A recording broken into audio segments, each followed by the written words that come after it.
It's that time again. The annual conference of the American Society of Ag Consultants, otherwise known as ASAC, is going to be held in Fort Myers, Florida, this November 4th and 5th. Kurt Covington is one of 9 professionals who will address the conference. The other speakers who will cover a wide range of topics represent Florida Farm Bureau, Florida Citrus Commission, University of Tennessee Institute of Agriculture, National Ag Law Center, Risk Mitigators and Advisors, Tyler Associates, as well as the lead economist for dairy at CoBank, and myself, Chrissy Wozniak from North American Ag. The day and a half of presentations will be followed by ag tours on Tuesday afternoon at Echo Farms, one of my favorite places here in Fort Myers. Attendees will experience farming at its most creative, with unique demonstrations, plants, and techniques being used to help farmers and urban gardeners in developing countries. A second tour at Echo will showcase simple technologies that can improve food, water, and shelter for millions of people. A third tour of a hydroponic grower is also being planned. For more information and to register, visit www.agconsultants.org. That's www.agconsultants.org. See you there. Today's Ag Spotlight episode is sponsored by Energrow. Energrow's oilseed pressing system helps farmers crush their feed costs. The easy way to make fresh, homegrown, high-quality meal, plus expeller pressed oil right on the farm. The fully automated turnkey Crush Pro is easy to set up and run 24/7. To learn more, go to energrow.ca.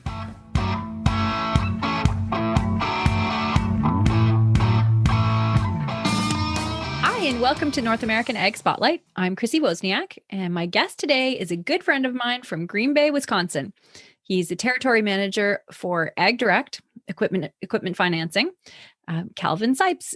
Thanks so much for being here, Calvin. Well, my pleasure to be with you today, Chrissy. So just an aside, one of my favorite things about Calvin is his deep knowledge of Wisconsin supper clubs. I really missed World Dairy Expo last fall, so not being able to eat with you and our other pals was pretty sad, right? Absolutely. Yeah. So there's still hope for 2021, though. Hopefully World Dairy will go on. But anyway, can you tell me a little bit about yourself and what you do at Ag Direct? Well, I'm a territory manager for Ag Direct. I've been one for about 10 years now. I've been in agricultural type of businesses since 1989. So it's been a long time. And what I do is I work with equipment dealers here in Wisconsin and the UP of Michigan, and I offer them a option for equipment financing so that they can give their customers additional financing options if they need, because otherwise these customers either have to use the manufacturer's financing option or their local banker.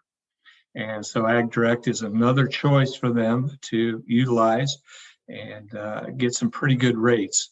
One of the hallmarks of Ag Direct is its low interest rates. Right. Yeah. And you work with Farm Credit, right? Right. We are partnering with many farm credits.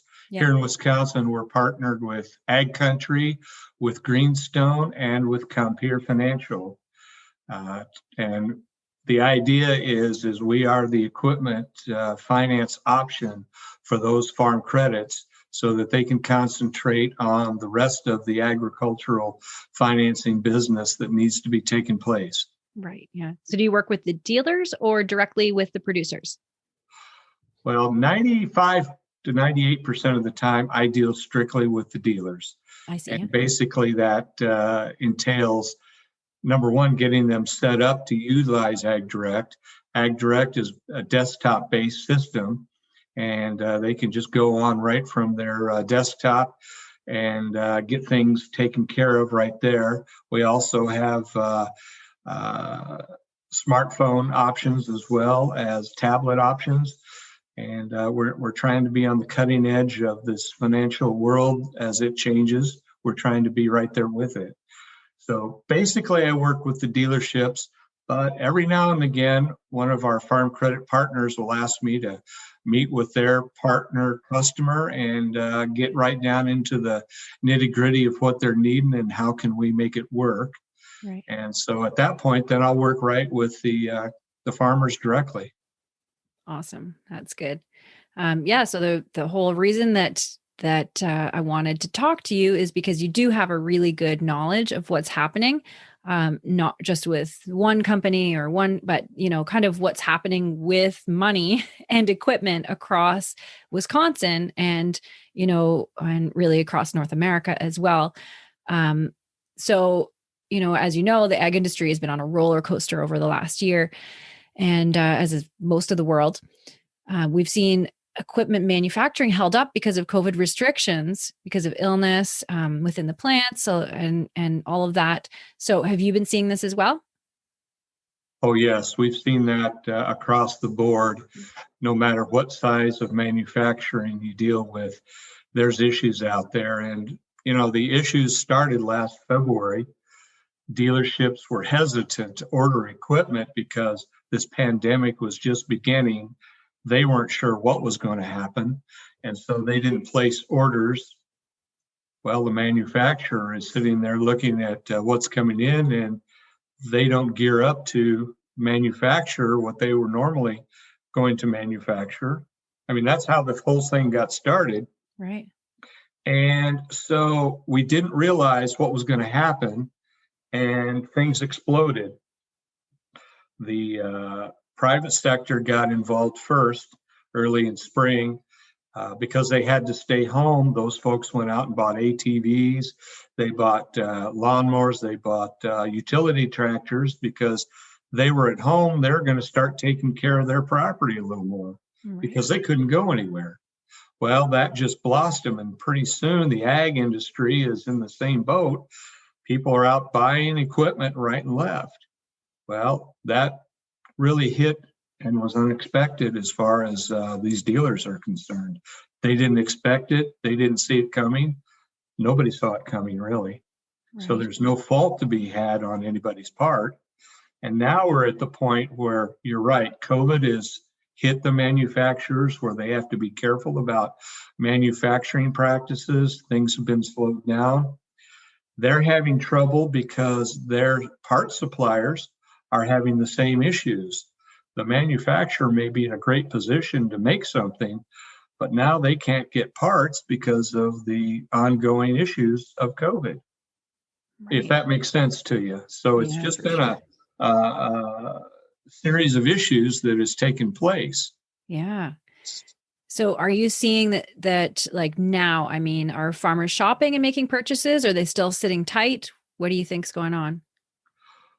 Well, according to the dealers that I speak to on a daily basis, these farmers are still shopping and still wanting to buy.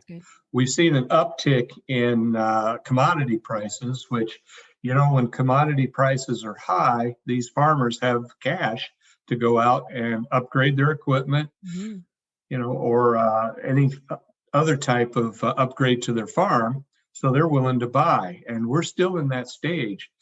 The farmers are out trying to buy even as we speak here in the middle of February, and but they're not having much success in some areas getting what they need.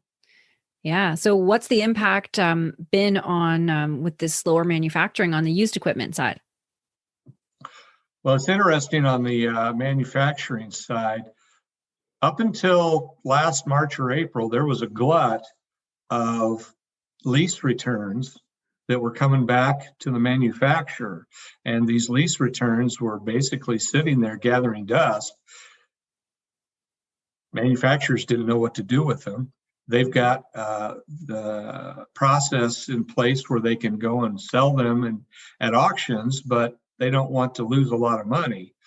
Well, at this point, they don't have a problem anymore because a lot of this used equipment is being purchased because the manufacturer doesn't have new. Customers are looking for good used, and so these lease returns are being gobbled up. Yeah, it's a really good problem for everybody, and because the manufacturer is clearing out that lease return inventory, Hmm. The dealer still has equipment to sell. Right. Yeah. Yeah. That's it. Definitely a positive side to all of this, right? Absolutely. So about all that's left out there now is the equipment that really nobody wants. And there's always that type of equipment that's specialized, or, very few people can utilize it. So it just sits. But other than that, your everyday row crop, your everyday combine, those pieces of equipment have disappeared. Right. Yeah. So I say it's probably a good time to sell if you're sitting on equipment that.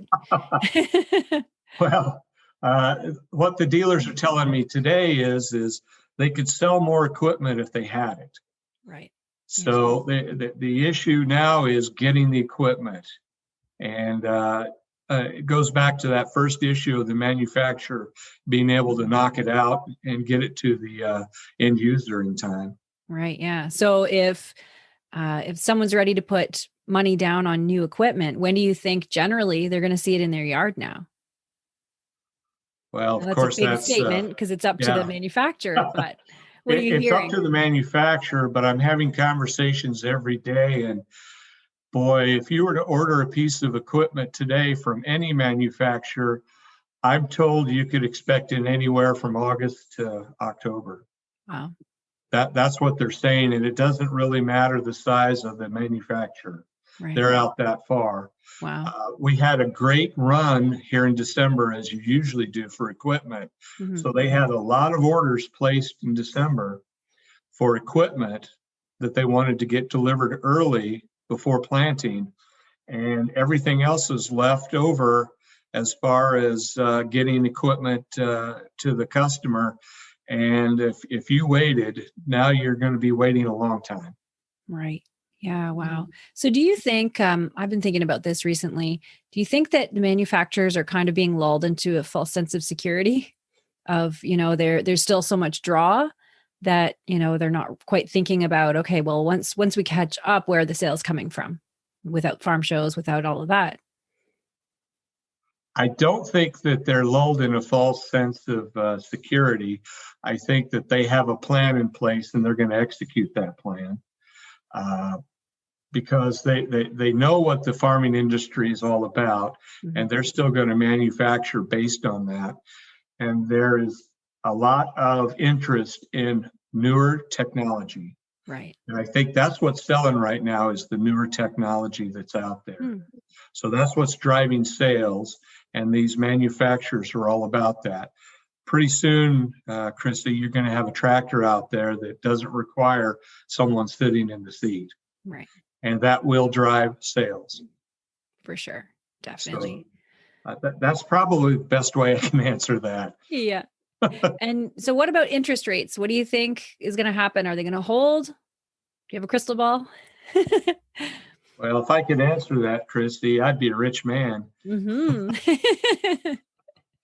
I look at the guidance that I get from above, and it's safe to say that with status quo, what's happening today, and without any major upset in the national economies or a world event taking place, I would say that things are going to be pretty stable for the next 12 to 18 months. We don't see a big change going on. Right. Oh, that's probably comforting to a lot of people after all the change we've just endured. Well, again, the what's out there and what we see is, the general economy has to improve quite a bit before you're going to see interest rates start to rise again. Right. Yeah. And are you seeing any interesting trends, buying patterns, anything like that in your work? No, not at this point. It's just that a lot of used is coming on the market that I didn't expect. So we're financing a lot of used equipment. Yeah. And so that's about the only trend I see at this point.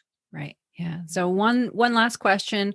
What would your advice to producers be for the next year and a half? Well, I guess the first thing I would say is, take a look at your portfolio, see what you're paying in interest on your current accounts for your farm machinery. And if you're paying a lot of high interest rate notes, get a hold of your Ag Direct dealer or Ag Direct territory manager, and why not refinance with us? I would say I had a lot of refinance business the last quarter of 2020, and it's still happening. Right. So take a look at that portfolio you have, and maybe make those changes. Evaluate your current equipment line, take a look and see what you've got. And if you're going to replace it, talk to your accountant. I always refer to those folks because they're the ones that help these producers make their decisions.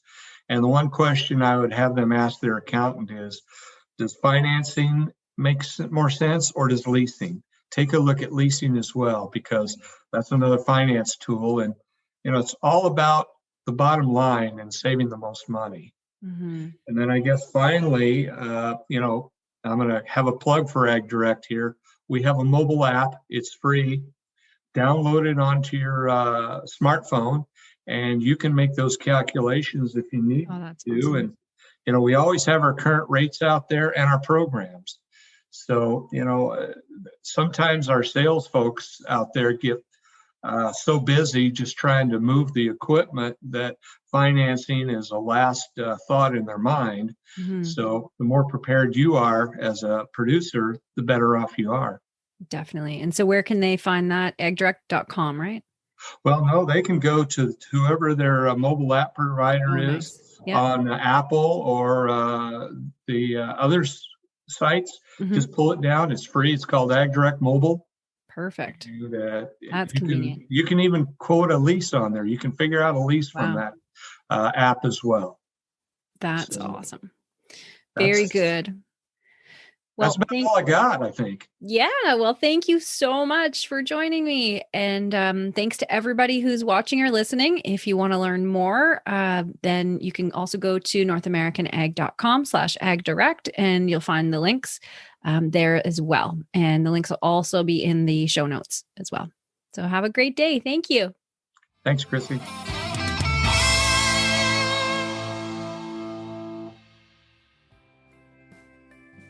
The way we conduct business in agriculture has endured a drastic change. Our handshake industry has traditionally been face-to-face, but with the cancellation of in-person events and farm shows, everyone has had to adapt. From farms to manufacturers to service providers. With a dizzying array of marketing and digital business choices, you need to make the right decisions or risk not being seen at all. If you need advice or a customized plan for your business, don't hesitate to reach out to me at chrissywozniak.com or chrissy.info, because that's easier to spell, CHRISSY.info. Don't risk not pivoting your business. Find the path that will take you into the digital space and be seen by our industry.